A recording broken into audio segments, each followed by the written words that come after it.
Bonjour à toi qui est derrière ton écran, ici c'est Noël de KitKranet et aujourd'hui nous allons voir comment produire facilement des étiquettes, des planches d'étiquettes avec Affinity Publisher. Alors on va pas parler ici de fusion de données, si c'est un sujet qui t'intéresse, je t'invite à aller consulter les deux vidéos que j'ai déjà réalisées sur le sujet, la fusion de données sous Affinity Publisher et la fusion de données sous Affinity Publisher épisode 2. L'objectif de cette capsule ici, c'est de créer une seule étiquette sur une planche d'étiquette et de voir le contenu de cette étiquette se répéter sur toutes les étiquettes de la planche. Pour cela, on va utiliser un champ dynamique. Le champ dynamique en tête courant, c'est une nouveauté qui a été introduite avec la version 2 d'Affinity Publisher, une nouveauté qu'on attendait parce que c'est vraiment ultra pratique. Alors on va commencer ici, je vais créer une petite grille lambda, mais bien entendu, dans votre cas, il faudra adapter cette grille aux dimensions de votre planche d'étiquette.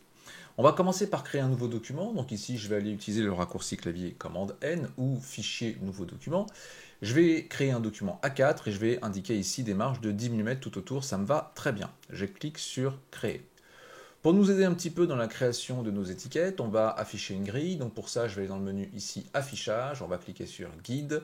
Et sur les guides, on va ici indiquer qu'on veut des guides de colonnes. On veut 3 colonnes et on veut 6 lignes. Je vais laisser la gouttière à 8,5 mm, moi ça me va très bien, mais encore une fois, c'est quelque chose que vous devrez probablement adapter en fonction de vos besoins et de votre propre planche d'étiquette. Je vais cliquer sur fermer.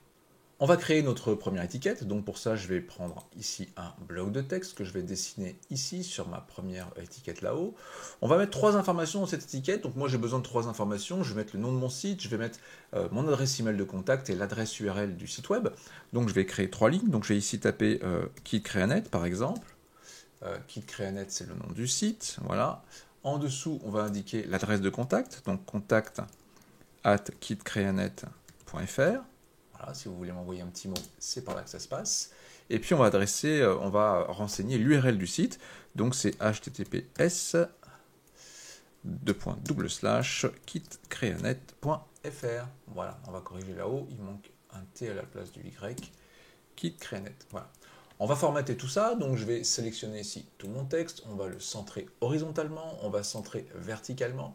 On va faire un peu de formatage, donc ce texte KitKranet, je le veux en majuscule, donc je vais cliquer ici sur capital.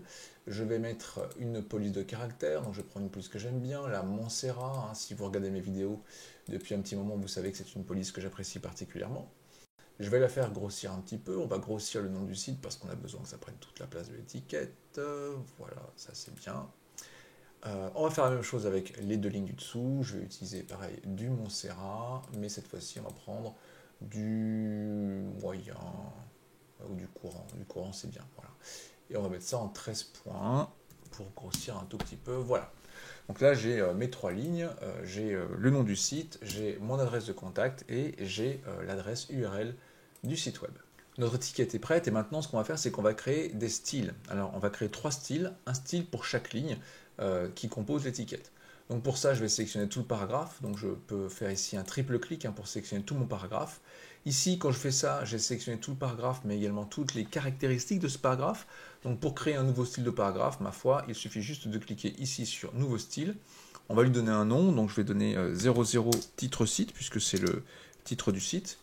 Rappelez-vous, quand vous créez vos styles, ça peut être intéressant de mettre un petit compteur devant pour pouvoir les ranger plus efficacement. Alors, ça peut être des chiffres, ça peut être des lettres, c'est à vous de voir. Moi, je mets souvent des chiffres dans mes noms de style.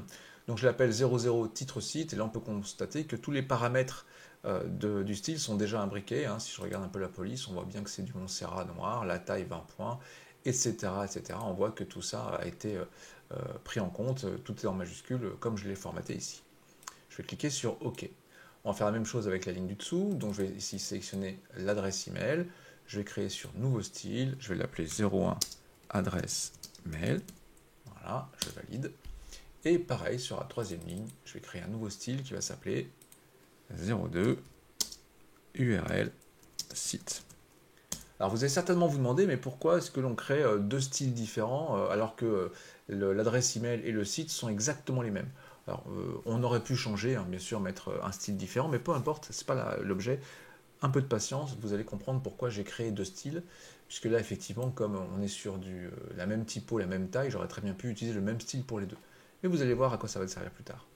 Bien, maintenant, on va dupliquer cette étiquette. Donc pour ça, je vais la sélectionner, j'appuie sur la touche Alt de mon clavier et je vais la faire glisser ici. J'appuie sur Shift pour me retrouver bien bloqué à l'horizontale. Ici, voilà, et je lâche. Alors maintenant, ce qu'on va faire, c'est qu'on va introduire dans cette étiquette des variables. On va introduire la variable en tête courant. Donc, je vous montre ça. On va commencer par la première ligne ici. Je vais sélectionner le mot KitKranet. Attention à ne pas sélectionner la marque de fin de paragraphe. C'est uniquement le mot ici que je veux sélectionner. Une fois que j'ai fait ça, je vais aller dans la palette Champs, ici. Alors si vous ne voyez pas cette palette, elle se trouve ici dans le menu Fenêtre, Référence, Champs. Voilà.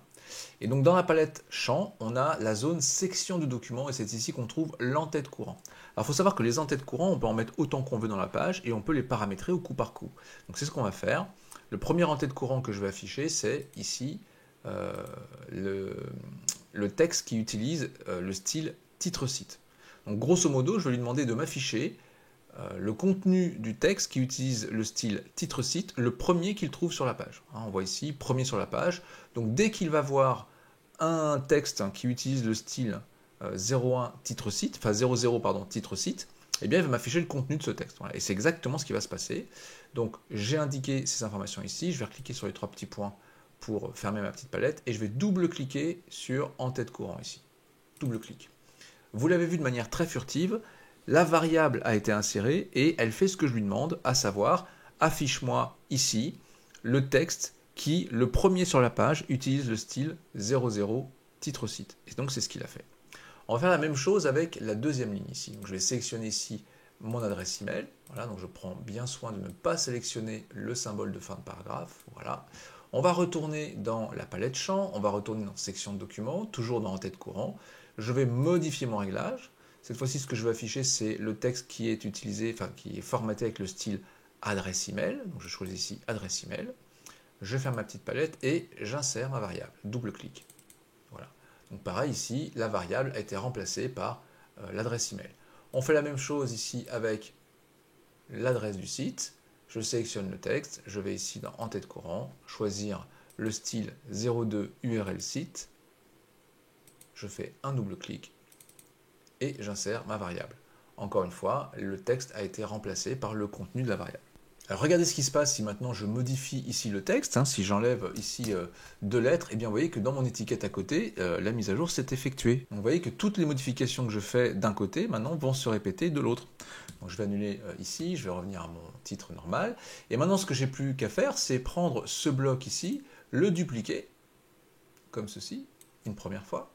Là je vais prendre ces deux blocs-là, je vais les dupliquer à leur tour. Voilà, on va faire pareil avec celui-là, hop. Je vais le dupliquer comme ceci.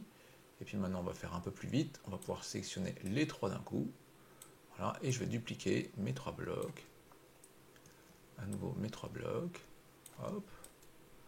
Comme ceci. Et comme ceci. Vous voyez qu'on voit les variables apparaître. Dès que je relâche et que j'arrête de travailler, boum, Affinity Publisher remplace les variables par le contenu qu'elles sont censées afficher. Et donc là, vous voyez qu'en quelques clics, on a préparé cette planche d'étiquette. Et maintenant, si je modifie quelque chose n'importe où sur la plage, sur l'étiquette principale, eh bien cette modification va se répéter sur toutes les étiquettes. J'ai plus besoin de m'embêter à aller faire les modifications dans toutes mes étiquettes. Je modifie la première, et en modifiant la première, ça modifie toutes les étiquettes qui sont derrière. Voilà, donc ça c'est un usage un peu détourné de la variable en tête courant. Je vous réinvite à nouveau à aller consulter les deux vidéos que j'avais fait sur le public postage pour en apprendre un peu plus, sur la mise en page d'un livre aussi. Vous trouverez sur mon tuto qui parle de la mise en page d'un livre, eh bien, un usage extrêmement précis et pratique de l'en-tête courant, mais dans le cadre d'un livre cette fois-ci, donc plutôt dans le cadre de ce pourquoi ça a été prévu. Donc vous aurez cet exemple, je vous invite à consulter cette vidéo, elle apparaît quelque part par là ou en lien dans la vidéo. Voilà, vous savez tout sur la manière de créer cette planche d'étiquette dans Affinity Publisher. J'espère que ce tuto vous aura plu. N'hésitez pas à me contacter, n'hésitez pas à me poser des questions. Je vous souhaite une très agréable bonne année 2024 puisque je peux encore le faire à l'heure où je publie cette vidéo. Je vous dis à très bientôt, bye bye.